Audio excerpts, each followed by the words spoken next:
Awesome. Well, man, I'd like to normally start a little bit just by telling people what I've been doing since early April here.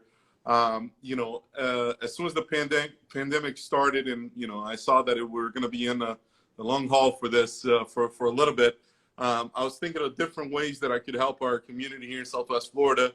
Help the local businesses, business owners, business managers with their businesses, and through the struggling economy, right? And I was thinking. I have a pretty big following here on Instagram, and I thought, if I could use this as a platform to allow local businesses to kind of showcase their services, their products, and, hopefully get customers at the door, get more customers for them, right? So, I've been doing this for a while now. It's close to 100 lives already. So it's been a lot of fun.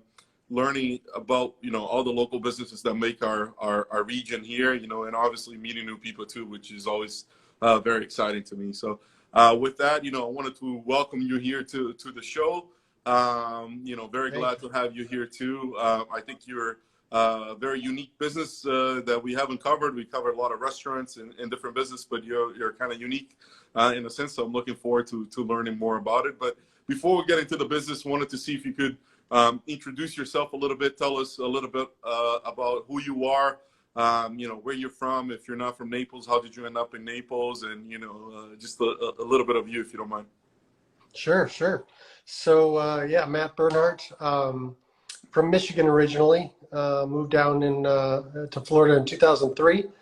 And I've almost been here now just as long as I was up there, a few more years, and I'll be down here longer.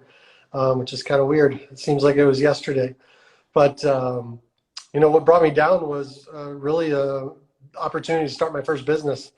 I'd worked for my dad up there at his business, and always knew I wanted to be an entrepreneur and start my own businesses. And one day I just got the opportunity. My aunt was visiting with her boyfriend, and he said, "Hey, if you're not doing anything, why don't you come on down to Florida? I'll teach you the ropes of my business. And you can start your first thing." And I'm like, I don't have much going on up here. So, and I hate the weather. It's super depressing in the wintertime. So I'm like, yeah, I'll do it. So I think within a month, I got in the car and went on down and started my first business. And just from there, I just kept doing different businesses. And that was 2003. So yeah, it was really just saw an opportunity and wanted to grab it and chase, everything I'd always wanted to. So yeah, awesome. it was pretty fun. So the business that you moved down here is not necessarily the business that you're in now, though. No, not even close. All right.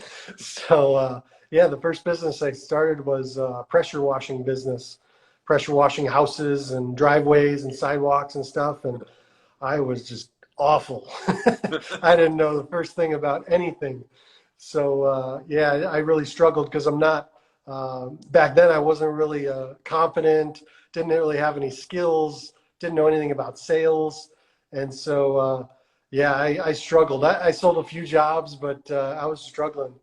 Yeah. And, it wasn't until my cousin had moved down his business, and this was about 6 months into mine, and he was doing brick paver cleaning and sealing.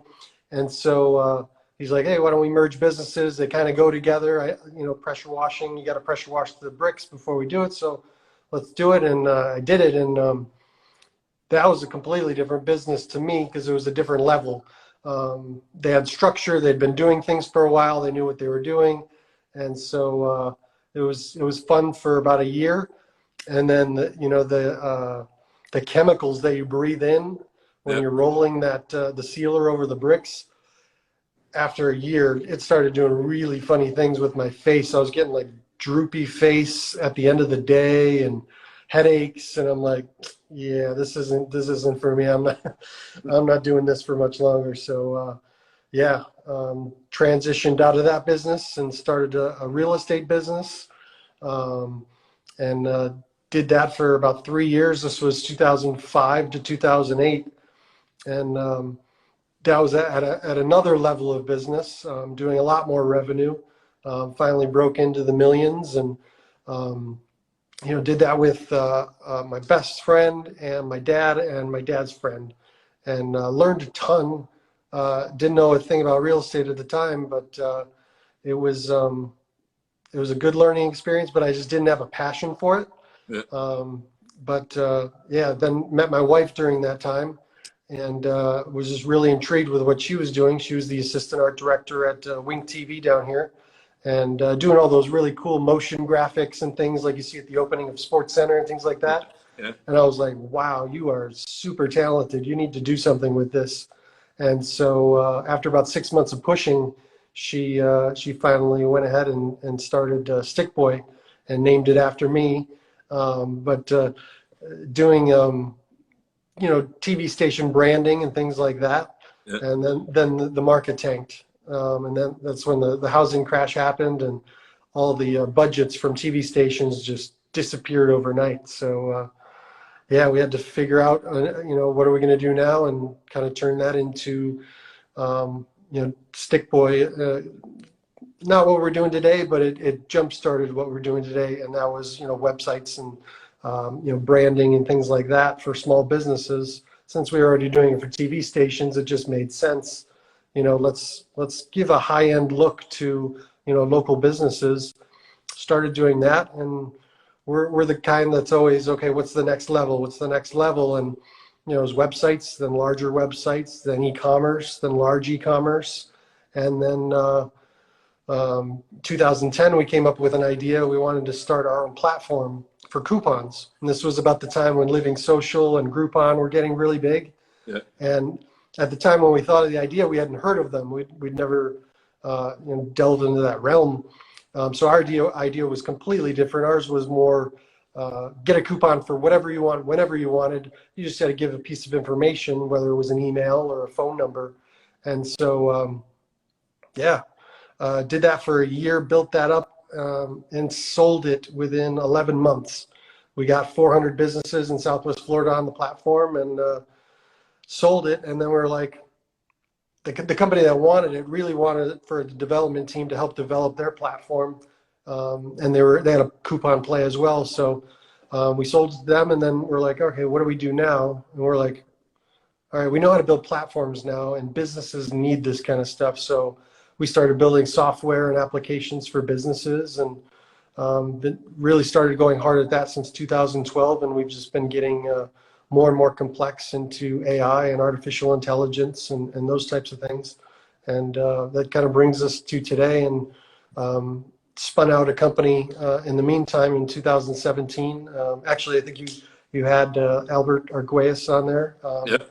Vectra Digital was the company that spun out of Stick Boy back then. And so we've been doing Vectra and Stick Boy, and then we have another company called the Ignite Partners, where we kind of we help package businesses up and give them a kind of a 3-year run to scale up and sell them. So we help business owners really make the business appealing to private equity groups and competitors and things like that, and then we help them get that exit that they want. And that's kind of what we're doing. On that business, you also identify the potential buyers as well, or you're just kind of doing more the branding part of it? With the Ignite Partners? Yeah. No, that's diving in and it's building technology for them. We don't really we refer out if they need marketing and things like that. Yeah. We'll bring in Vectra and Stick Boy for different things, and then really it's how do we ramp up their sales? How do we get their processes in order? How do we get very departmentalized so it's a nice package that's going to be appealing to a private equity group or a competitor or something like that. So it's a lot of fun, and it's very well needed, because there's a lot of business owners that they worked for an AC company and then they decide to go out on their own. They know AC really well. They don't necessarily know the business side of things and how to really ramp up a business to high revenue, high profitability. So that's where we can really come in and help them. Awesome. Yeah. And I mean, I guess that comment kind of bring me to kind of my next question. And it's something, when Albert was here, I talked to him a little bit about too, and talking about, doing, you mentioned websites and doing artificial intelligence and doing marketing, doing, branding part of it. Especially with smaller businesses, you just like you mentioned, you have a lot of business owners that have a lot of knowledge in what they're doing right there, but they might not have the time or the know-how how to do the branding or do the marketing or where, they know that once they get the customer in the door, they know how to please the customer, but getting the customer in the door is, always the most difficult part of it, right? You have to obtain the customer and then maintain the customer. So it sounds like the Stick Boy kind of has a its foundation is based on that, kind of helping small businesses, kind of creating that. And I wanted to see if you could kind of elaborate on the importance of that, because it's something that as I've been doing these live videos and talking to a lot of business owners, I hear a lot, like if only I knew I had more time to do marketing, if only I knew how to do marketing, if only I knew where to get more customers, right? So if you kind of touching upon the services that you do, but also the importance of that too, if you don't mind. Sure. So there's two components there. There's Stick Boy and then there's Vectra, which are totally different services. Stick Boy is going into a business. A business owner knows they're not very efficient. Maybe they're doing a lot of things with paper and Excel sheets and things like that. We help create systems that's going to create a flow that you do things. You might have like 6 systems in your business, QuickBooks and CRM and all these different things, and nothing talks to each other. Right. A business that's looking to go really big and scale, a lot of times they want to build their own platform that does everything they want it to do the way they want it to do it. So we'll go in and we'll create that for them. It's quite a lengthy process. We go in, do due diligence, make sure we're on the same page as far as how they need things to work. And then we go in and we create that. And what it does is it shaves thousands of hours of time, that they have been doing manual entry and things like that, where it just has every system talking to each other, but then they own it. It's their own IP. So it adds value to the business. And that's just one aspect. Then there's IT services, which managed IT, which people are on their computers, all their desktops in the office. Everything needs to be protected and running right. And a lot of times there's a lot of issues. Where we're different from a lot of managed IT service companies is we come from a development background, so we can do a lot of different things to make life easier. If you've dealt with a lot of managed IT companies, a lot of times they're going in over and over and over fixing the same issues. And a lot of times it's because they don't have that development background where it's like, I needed to work and I needed to work every time, all the time. So we can come in there and make sure that they're not calling us, every day. Hey, this isn't working for Sally. Hey, Joe's broke today. It's one of those things where, because we can come from the managed IT side and the development side, we streamline a lot of that process and a lot of the headaches that usually comes with IT services. I don't know if I answered. I don't know if you were wanting me to get into the Vectra side as well, but we really just save a lot of time and money for businesses so that their businesses can fly and they can focus on what they're good at. Yeah. Just going back to the question that you just answered, you mentioned it's about efficiency and kind of making sure that all the systems work together and that there's kind of like a processes and procedures that kind of facilitate and save hours, right? So I'm actually an auditor, right? So that's my background. I've been doing audits for 14 years. I've worked for an insurance company, but I've worked in different fields as an auditor and much more of an operational auditor than, like a financial auditor. And one of the things when I go in and I do my audits, obviously we look for areas to improve, for my company as well. But we also identify gaps and potential issues of things, potential issues where things could go wrong. Is that something that you guys are doing while you're identifying, when you're doing this due diligence, as you mentioned?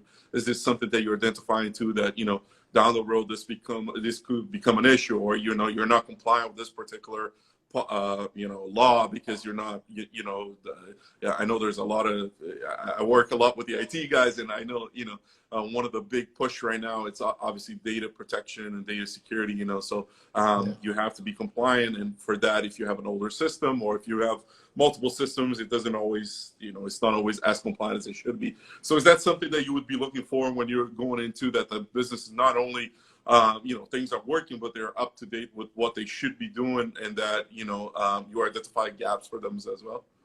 Oh yeah, 100%. I mean, we're going in there, we're looking for gaps in not only process, but security, where they might be vulnerable, not only to the outside world, but maybe internally. They've got some, vulnerability there. We're big proponents of the cloud, and doing true cloud. A lot of IT companies they do a modified version of cloud. It's not really true cloud, and Like a hybrid version, right? yeah, and it isn't efficient. It isn't as safe. But if you do it right, you're more protected, and the business runs a lot faster. You don't have to worry about hurricane coming into town like we almost had a few days ago, and things like that. Your stuff is always protected. I know a lot of companies still are, they still want that server sitting there in the office. They feel like it's safe there and nobody can get at it. But it's a huge point of vulnerability when you're talking about your information. If it goes from there, you're in trouble. So Yeah. we're looking at all that type of stuff to make sure that they're covered. And those things do happen. They are rare, but I'm sure you've seen in your work. So you always want to kind of protect it as much as possible. And I think we do a really great job of that, but we can also save money as well. So you're getting a better service for a better price. Yeah. Yeah. One of the things that I've learned over the 14 years of doing audits is, a lot of times, and you kind of alluded to this a little bit in the beginning, coming in and organizing, the current process, or at least analyzing the current process and identifying how that is and making tweaks to that would already, with someone that has a set of eyes that is coming in from the outside, doesn't do that everyday job, right? That like an auditor does, or like you guys would do. That in itself already adds a lot of value, right? Because you have someone independently looking at it and saying, okay, these are, where the issues are, or this is where I can see potential issues in going in. And then, if in your case, when you're working with a client, you're suggesting for them to kind of improve them. And I'm assuming, it's a little different for an auditor, right? A lot of times there's pushback for auditors because people don't want to do it, but if someone hired you to do that, it's because they want to improve. They want to do those things too. You're most likely working with someone that is going to be open to taking your suggestions on how to address things and how to improve things, which probably is a little bit easier than my job is, trying to sell, and trying to explain to people why they should do that and what's the need, right? But For sure. I wanted to make that point because I am very, and I say this from experience that, once I'm very open to people coming in and looking at things that I do. I'm very open, and I suggest that people should be open to when, at least be able to come in and make an analysis of what you're doing, because you always think you have the best process. You always think you have the best systems. You always have, if someone just takes a quick look at it and looks and identify all these gaps and all these different things, right? And 100%. Yeah. I mean, that to me, that's like, for some reason, young business owners or inexperienced business owners, they have this tendency to want to hold everything really tight to the chest. They don't want to give away their secrets. But the more you go on and the more you kind of learn, you share as much as you want. Like, you're already ahead of whoever you're ahead of, whatever level you're at. By sharing and gaining that knowledge from other people and bringing people in, people are happy to help. People that are, levels above where you want to be, happy to come in and help and just give you advice and say, hey, you want to watch out for this, watch out for that. And, through mentors, or just reaching out and say, hey, I'm having this issue, or I'm not really sure what to do with this. What do you think? You're going to go so much faster in your business than you ever could before. So I always encourage people, just be open, bring people in. Obviously, you don't want to, share some proprietary stuff, Right. but for the most part, everybody knows how business works and how, systems are in businesses. And so you can share a lot of things with people, and you gain so much value, just by sharing and being open, to other people's ideas and thoughts and viewpoints that you just wouldn't get your own.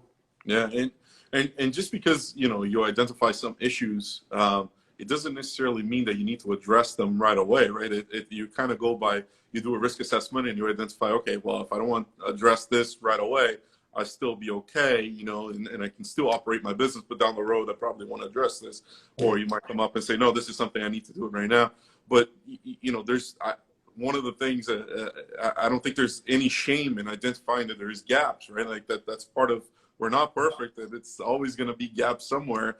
But I think, like you said, identifying them and then addressing them in due time, it's the way to go, right? Yeah, it's I think Tony Robbins has a phrase that I think he got from somewhere else, but I saw that he trademarked it. It's an acronym, CANI, constant and never-ending improvement. Yeah. So if you're constantly identifying, those things where you're not good, or you're weak at, if you have other people coming in looking at those things, how do I get better? Yeah. You're going to move so fast compared to, just trying to figure it out yourself and, study every aspect of every part of your business. It just takes so much longer. So, well, and I think, kind of like I mentioned before, and, what I see a lot is when I walk in to go audit someone, people have been doing those things for years, right? Like 5 years, 7 years, and they're so into it that, it's almost like automatic, right? And they don't stop to, step back and take a look at what they're doing. So it makes you feel like you're invisible, that you're doing everything correctly. Well, maybe you've been doing things not so correctly for, the past 3 years, 4 years, or, something changed in the market that you're doing it, not accurate anymore, right? So that's why the constant, improvements is, your business should always be in a stage of constant improvement, right? You don't never want to get still, always want to, be currently constantly improving. I wanted to ask you, a question that I've been asking all my guests here, in regards to COVID-19. So I talked to a lot of different businesses, and some of them COVID-19 kind of affected them in a positive way, others in a negative way, others didn't affect at all. Wanted to ask, how did it affect you guys? And then, did you have to change the way you operate? I'm assuming, for example, that you go and you see customers and you visit them. Did you have to stop that? Did you have to do more virtual things? Just a little bit of how things affected you guys. Yeah, I think initially, when everything kind of hit and everything was really up in the air and you just didn't know how bad it was going to get right off the bat, we had everybody working from home, no visits, no anything like that, no going into the clients' offices. But once we got a few months, 2-3 months into it, and we could kind of see this might be a longer term thing, then we kind of get back out there. But initially we saw, we had a lot of projects getting ready to kick off, and right when it all hit, everybody was just kind of like, whoa, let's pause for a second here. But then, 2-3 months in, everybody was like, all right, we feel comfortable, we're going to move forward now. And so we really didn't see any kind of dip, just a slight pause there for maybe a month. But right now I think everybody's kind of feeling much more comfortable as far as, businesses continuing to move, even though there still is a lot of uncertainty out there.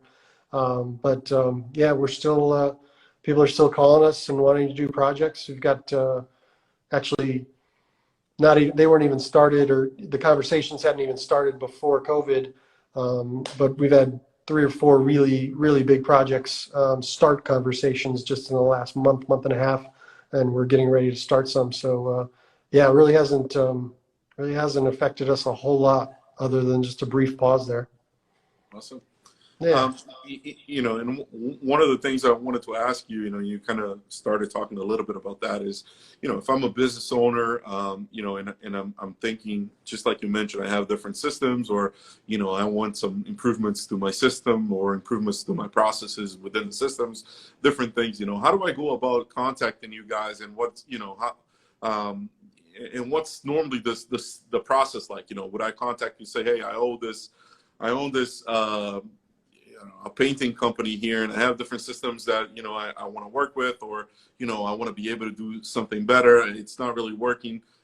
Would you then normally pay a visit to my headquarters and talk to me, you know, and then obviously also, how would I go about contacting you guys as far as, you know, phone number, websites, social media handles, and all this stuff? Yeah. Stickboytech.com or stickboycreative.com.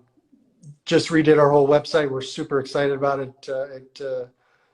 I think it really set a standard for our industry. It's pretty cool. It's very quirky. A lot of stick figures and things like that. But we're pretty proud and excited about it.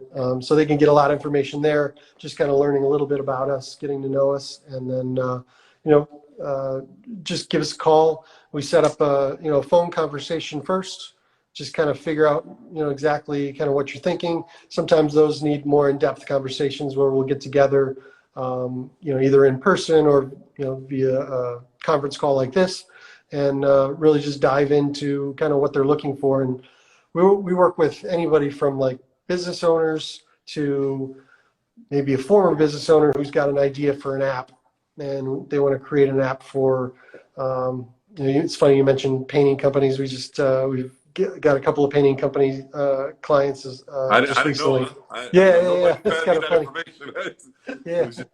I don't know But why I got painting company, but yeah, a lot of businesses, it's one of those things when you're in your business and you're 5-10 years into your business, you see things in the industry that the normal person can't. So they have these ideas, but they're not technologists. They know, you know, AC or home remodeling or whatever it might be, manufacturing, but they don't know technology and how to build this idea that they have.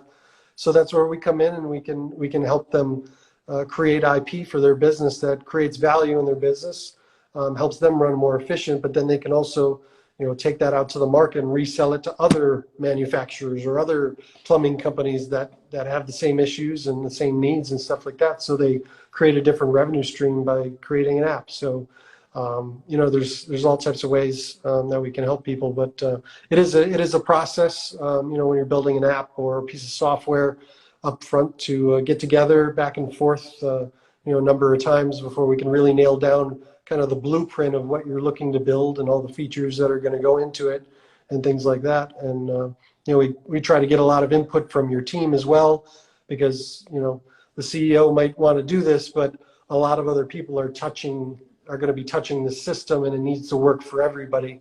So we can get a lot of great insight from, you know, a lot of the valuable team members in these companies, rather than building it in a silo of, you know, what we think it should be.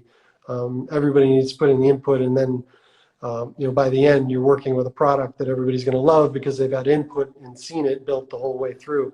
So it's a fun process, and I enjoy it because you get to see inside of so many different businesses, see so many different, you know, personalities of business owners, and so I get a, you know, great education just on personality and how, you know, certain people run their businesses, and it's been a lot of fun that way. yeah, I mean, that's something that I've always liked about my job as an auditor. It's similar, right? You go into different companies, you meet different people, you see how people operate, and what I always try to do is like be a sponge and try to learn as much as I can from, especially the people doing the right things and how they're doing the right things. But then to be able to go and say, you know, you might want to touch base with this person because they're doing it correctly and they're doing this way, or, you know, I've seen it in this country, they're doing this way. You might want to, you know, touch base with them. So Yeah. it's always a lot of fun. Before my last question, or before I give the mic to you to give a message, I did want to ask you a question. Why Stick Boy? All right. So, you know, it's funny, over the 12-ish years that we've had the name Stick Boy in the company, I've gone to all types of conferences and networking events and met with just hundreds and maybe thousands of business owners. I'll bet less than a handful have not asked about the name, which turned out to be the most incredible thing that we could have possibly wanted for, from a branding standpoint and just creating that intrigue into the brand. So yeah, it's really not that complex. But when I was, I think about 14 years old, I'm a big golfer. Grew up in my dad's, would play golf in my dad's country club and was on the golf team in high school, all this stuff. And one day I was at the golf course with my dad's buddies playing in their normal weekly game. And, we have probably 6 teams lined up at the first tee, and they go off one by one. And some guys are over at the driving range. And I was over there, and it was our turn on the tee. And one of the guys just yelled across the golf course, "Hey, stick boy!" And I don't know how he came up with it, but I mean, I'm 6'2". I was probably 120 pounds, 130 pounds at the time. Yeah. So yeah, that's kind of how it came about. And then I vacationed down in Southwest Florida a lot when I was growing up. And so one year I came down for spring break and had a few soda pops down at the Lani Kai. And I thought it was a good idea to get a stick figure and the stick boy tattooed on my shoulder. And so, yeah, we were laying in bed, my wife and I, after she decided she was going to go out on her own. And she's laying on this side of me, and she looks over, and we're trying to think of names in bed. And she's like, "What about Stick Boy?" And immediately my reaction was like, no, that's stupid. But after, a few days of thinking about it, we're like, it's kind of cool. It's a very, if you look at, I'm sure. Yeah. That's that's definitely a tattoo after a lot of soda pops. Yeah. I think it was like $30 or something. Oh, wow. But yeah, it turned out to be, the perfect name, because we're all about simplification and making things as simple as possible. Yeah. And what's simpler than a stick boy? No, and I personally find it intriguing too, right? Because I was curious. I was like, I gotta ask him this question before we hang up, because and I like how we posted a couple things today, and you use the stick figure as the logo, which is very easy to obviously recreate too. So it's really nice. So Matt, towards the end here, what I like to do is kind of give the mic to the guests and let them give a message to their current customers, former customers, future customers, or just anyone in general. So I wanted to give you that opportunity and allow you to talk to whoever you want to. I appreciate it. I mean, to current and past customers, thank you very much for entrusting us with helping your business out. We take great pride in the products and services that we deliver, and we always want to be the best. We may not be today or yesterday, but that's what we're striving for every day. It's just that constant improvement. Wherever we can improve, that's where we're looking. And I think we've done a really good job of being honest and straightforward. If we can do a project, we're going to tell you we can do it. And we deliver every single time. We've never gone over budget and asked for more money at the end. That's just not what we believe. We get a lot of horror stories of people coming into our office. Hey, I've been with 3 guys trying to develop this app, and it's been 2 years and I have nothing, or I've got very little. We don't have those stories. We're a very high level development team and IT managed service team. And when we say we can help you, we definitely can help you. Everybody in the team, I try to really hire honest, just courteous people that you meet in 2 minutes. You can tell they're just good people. Yeah. That's what I try to hire for. People that are passionate about what they do. And I know we can help a lot of businesses in this area. And for the future customers, we'd love the opportunity to talk with you and see how we can help your business, because I know we can. We've done it over and over again. So if you're looking for IT managed services or custom software application development, we'd be honored to help you out and help your business grow to where you want it to be. Awesome. Ahmet, I once again wanted to thank you for, taking the time, telling us a little bit about you, a little bit about the business, the history. Let me just see, because I think there's a question here. I want to make sure I answer the question. Sure. And thank you for having me on here. I really appreciate that. I just said hi. But yeah, so no, wanted to thank you again for being here, for taking the time, telling us a little bit about you, a little bit about the business, and appreciate everything. No, thank you very much. It was a pleasure to meet you, and